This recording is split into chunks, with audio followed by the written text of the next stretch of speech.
So another important thing to consider if you're going to go and harvest any wild plant is know how many other people are likely to harvest from that area. So if this is a piece of private property that you're going to, maybe it's a couple hundred acres up in Muskoka, like some of the places that we harvest from, and we know that we're the only people harvesting there, it's really easy to track our impact on the land from year to year.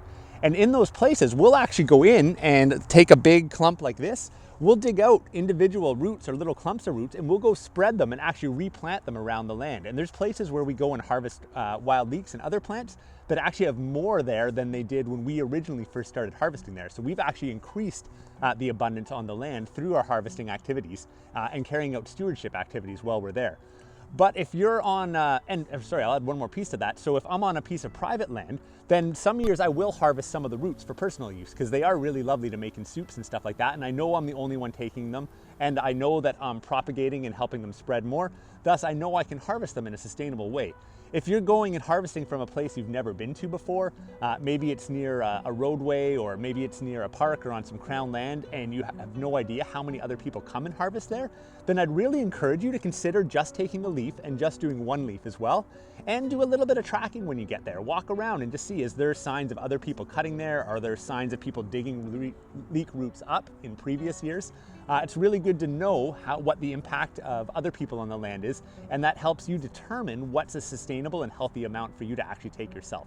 We're in the forest and I can see that other people have been here harvesting leeks. There's really clear evidence that people have been here through the soil that's all been turned up, the plants other than leeks that have been discarded and tossed to the side, as well as in the middle of some of these leek patches, people have actually left some of the leeks that maybe they didn't want to harvest. These little guys that were maybe too small to make the cut, or for whatever reason just got forgotten, and they've been left out exposed.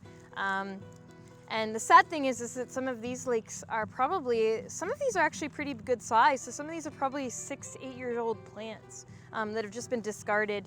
There's broken leaves. So the choice part, culinary choice part of the wild leeks is considered the bulb. So if you're lucky enough that you have a very large patch with many acres of leeks like we do here, and you're going to choose to pick a little bit of bulb, I'm going to show you how to do it in the most sustainable way. So what we do, instead of going in with a shovel and digging up large chunks of the plants and all of the community that lives along with it, we can go in and we can harvest wild leek bulbs just using a small fork like this, or even like a larger garden fork. But I like a garden fork because all we're going to do is we're going to loosen the soil with our hands, tickle out a few of the leeks, and then we're able to leave all of the young plants intact. We're able to not disturb the soil, so we're not turning over the soil and burying all of the dormant seeds that are laying in the surface. We're not disturbing all of the mycorrhizae relationships that are happening here in the forest, or other plants like the trilliums and the trout lilies that are growing in with the leeks. So all I'm going to do is I'm going to go into a section that has a nice dense patch of leeks here. I'm going to just kind of take a few aside, and I'm just putting my fork in and just using the fork to loosen up the soil. And I'm going deep enough that I'm underneath the leek bulbs. So I've just loosened up the soil, then I'm going in with my hands and I'm just breaking up the soil so that I can get my bulbs out, leaving all of that soil in place because there's lots of different mycorrhizae, fungi, and bacteria, and also the seeds of other plants that are in that top layer of the soil. There's little young leeks that I'm leaving in the ground there and kind of making sure that they're well planted in that little spot that I disturbed.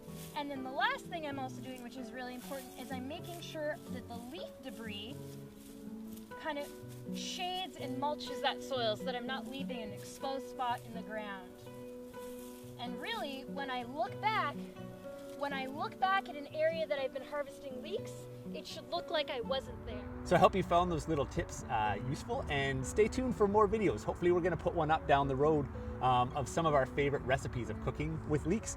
And of course, if you don't get out to harvest them yourselves, then check out our Wild Muskoka Botanicals online store and think about ordering some of our Wild Muskoka infused wild leek vinegar, infused in organic apple cider vinegar. It's amazing drizzled on steamed asparagus, broccoli. It's great on fish, great in salad dressings, all kinds of things like that.